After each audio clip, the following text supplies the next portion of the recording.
stop what you're doing, because if you're thinking about moving to Albuquerque, New Mexico this year in 2024, and you're thinking about moving to any one of these areas, today's video, I'm going to be going over some of the top areas that a lot of people are thinking about moving to when we have our weekly Zoom calls with potential buyers that are thinking about moving to Albuquerque, New Mexico. So hang tight, grab your pen and your pad, and let's get into today's video. Whether you're looking to move to Albuquerque because you're tired of paying so much for whatever living situation that you're in, or you just want a change of pace for your life, or you just really like our culture, whatever the situation is, guys, in today's video, I'm going to be going over a few things that you might not know about these top areas that people are moving to, and some of these things you might have known if you've been around here for a bit. And I got to remind you guys that if this is your first time tuning in to the Living in Albuquerque channel, welcome. My name is Eli. Thank you so much for tuning in. Do yourself a huge favor and hit that subscribe and notification bell down at the bottom. That way you guys never miss out on any videos, because I am dropping videos every week talking about what this beautiful city of Albuquerque and surrounding areas have to offer. Now, aside from doing these video, guys, I gotta be honest, I am a licensed broker here in the state of New Mexico. So as much as I love doing this, I would love to help you out with your real estate needs. So if you are planning on moving down here within the next 30, 60, or 90 days, I'd love to hop on a quick Zoom call with you guys to make sure that you are making all the right decisions when it comes to this move, especially if you are purchasing a house.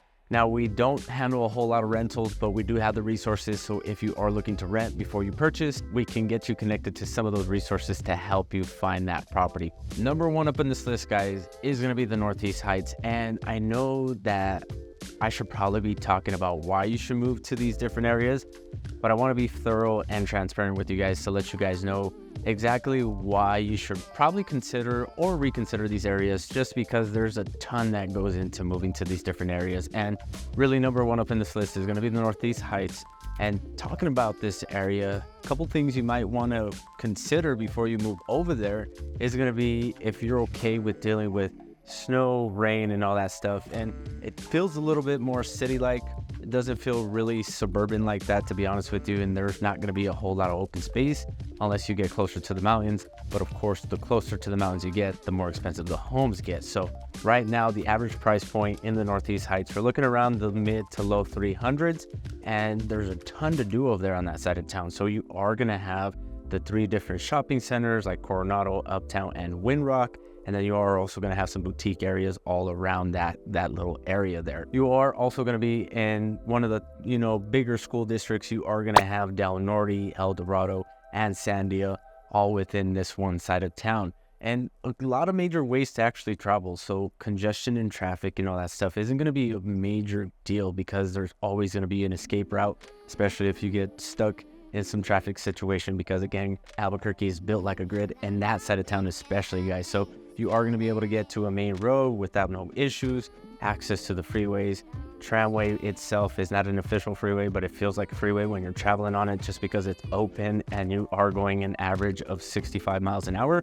And then it connects you all the way to Paseo. So if this is an area that you're thinking about, just really consider like, hey, can I handle the weather? Do I want to be closer to the mountains? Is that a lifestyle that I want to deal with? And do I want to be in these bigger parks? Because that side of town does have some of the larger parks. You have like Elena Gallegos, you have the Oso del Royal Park, and then North ABQ Acres isn't too far at all, where you can easily access the tram and all that stuff. So if you are a big outdoors person and you just want to hop on a quick trail, this side of town is going to be able to foster that for you guys. Or you just want to be super close to all the action and all the amenities, this side of town can do that for you guys as well.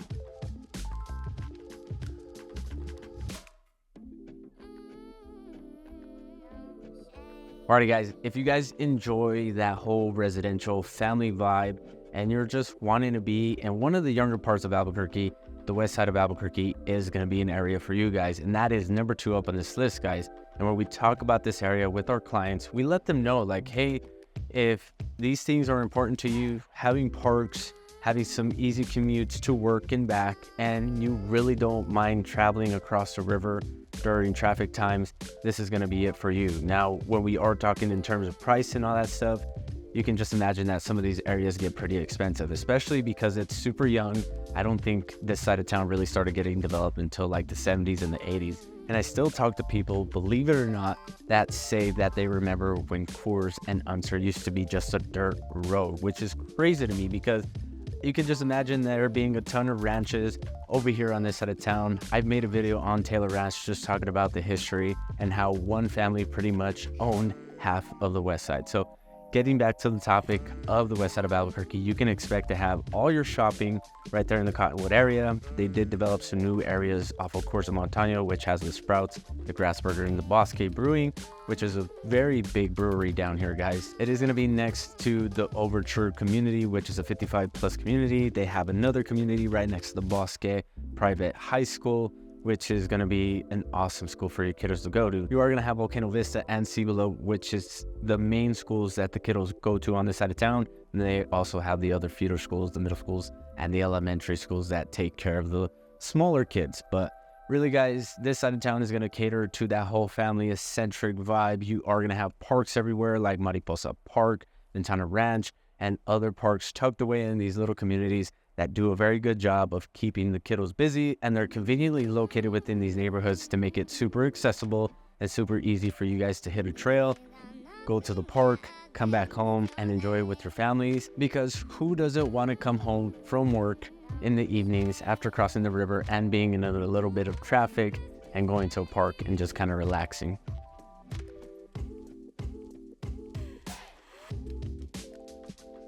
Now, this next area, guys, to be quite frank with you guys, it's gonna feel like an island when you lived here, because the North Valley is an area of its own. Now, when we are talking about the North Valley, guys, it is going to be a little bit historic. It is going to be conveniently located in the middle of the city, and it is going to be way more expensive, especially neighborhoods like Los Ranchos. Now, Los Ranchos is a separate entity from Albuquerque, believe it or not. It's a little village tucked in between Albuquerque, and it's crazy because it's a one-way in, one-way out kind of living situation, with Rio Grande just cutting it straight through. And then a couple of things that you can expect when you are living down there is going to be a lot more greenery, a lot more ranches, a lot more kind of farm to table kind of restaurants and wineries. It's going to be this essence of old school living with this luxury touch that is going to attract a lot of people down there, a lot of retired people. And you could assume the type of people that are living in these areas, because the average home price is going to be over $500,000. And some of these houses are old and kind of small, so you are going to pay a premium just for living down there, because it is going to be closer to the river.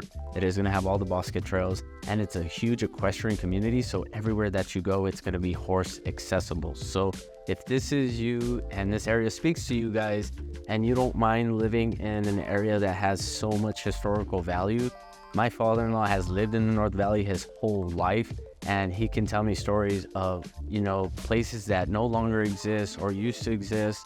You know, it has its own touch and its own feel. I personally like it just because it makes you feel like you're outside of the city, but you're so conveniently located to everything. I mean, you're going to be 15 to 20 minutes away from anything that you wish to have. I mean, from Costco's, Walmart's, malls, all that stuff, guys, and freeway access too as well, because Montano is a street that cuts straight through. Alameda also cuts it through, and then Rio Grande just gives you super straight, good access. And also 2nd Street will also be another way to navigate through this area. You are also going to be in the Valley High School District, which Valley is also a great school. They got their own pools, tracks, and all that stuff that is conveniently located right in the middle of this neighborhood.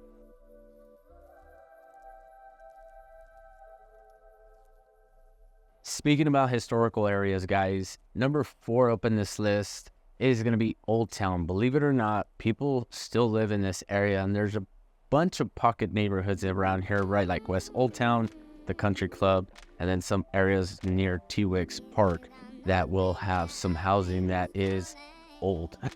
So if you are a fan of that old Pueblo style house, just kind of pieced together, where really the owners built it by hand themselves. But before you move down here, you might want to reconsider it, just because it does get super busy during the holidays, during Balloon Fiesta, because it's a hot area for tourism, just because that Old Town Plaza is going to attract more and more people to it every year, especially with that old church there that is beautiful and immaculate. We'll put up some B-roll here, that way you guys can check it out and know exactly what we're talking about. But in this area, guys, you are going to have pretty much everything that you need, down to an essence, right? You are going to have restaurants, bars, parks, you are going to have it all right here within pretty much a walking distance. So if you enjoy the small boutique, you enjoy the wineries, you enjoy the small restaurant style of living, this area is going to be it for you guys, because you are going to have Sawmill Market, you are going to have Noisy Waters, and then you are also going to have Central Grill, which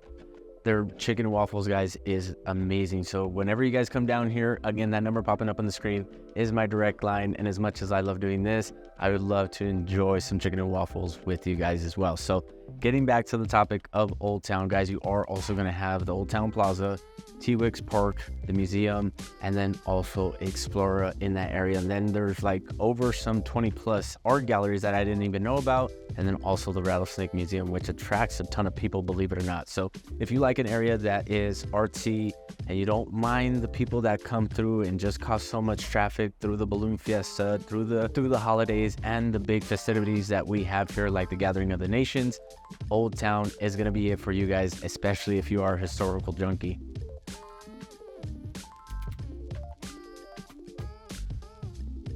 Bonus one before we end the video, guys, and not a super extensive list, guys, because a lot of these areas we've done plenty of videos on. I just wanted to touch on a few things to help you guys really get a feel for things you could expect, things you must know about, and probably some things that you never even thought about when it came to moving to some of these areas. Now, this isn't all of Albuquerque. These are just some of the main points that we are having conversations on when we have these Zoom calls with our prospective people that are looking to possibly move here to Albuquerque, like you.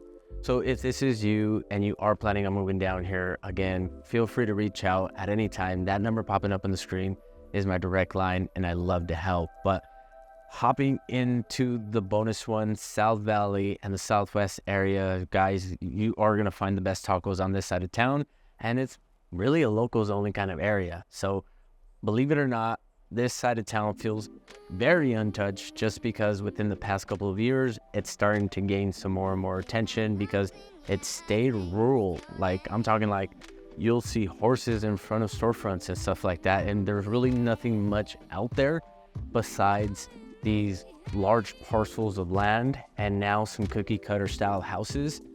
But within the recent couple of years, they've gotten a ton of shopping centers. I mean, the main shopping center up there, Las Estancias, you got a movie theater, a Hobby Lobby, a Whataburger, McDonald's, a Walmart, and recently they just got a Dutch Bros. And don't worry, they do have a Starbucks. But getting back to the topic of things, guys, the average price house here can vary. Really, if you are on the southwest side, you can see houses as low as $250,000. If you are heading more down south, you can run into some mansions and maybe possibly some $1 million houses. That's how diverse the situation gets, just because it's so fresh and so brand new. And actually that area is a lot older than some of these areas because, believe it or not, they believe that this is where Albuquerque was first established because it was super close to the river, and just the way everything is set up with irrigation and ditches, a lot of people still have water rights down within these areas that predate 1903. So if you are planning on moving to Albuquerque and you're looking for somewhere that's a little bit more rural, you want maybe half an acre to an acre of land that is still actually pretty affordable and it's still within the city and you can still have freeway access, the South Valley and the Southwest area is going to be it for you guys. And talking about schools, because I got to interject this, Rio Grande and Atrisco Heritage Academy and the South Valley Academy are going to be the main schools that a lot of these high school kids go to. But really just touching base on that one there because I call that place home. I grew up all up and down those roads over there, so I really have a soft spot for the South Valley and the Southwest areas. So with all things considered, guys, being affordable and being able to purchase some land to where you can have some animals and some goats and possibly some peace away from the city, this area might be it for you guys.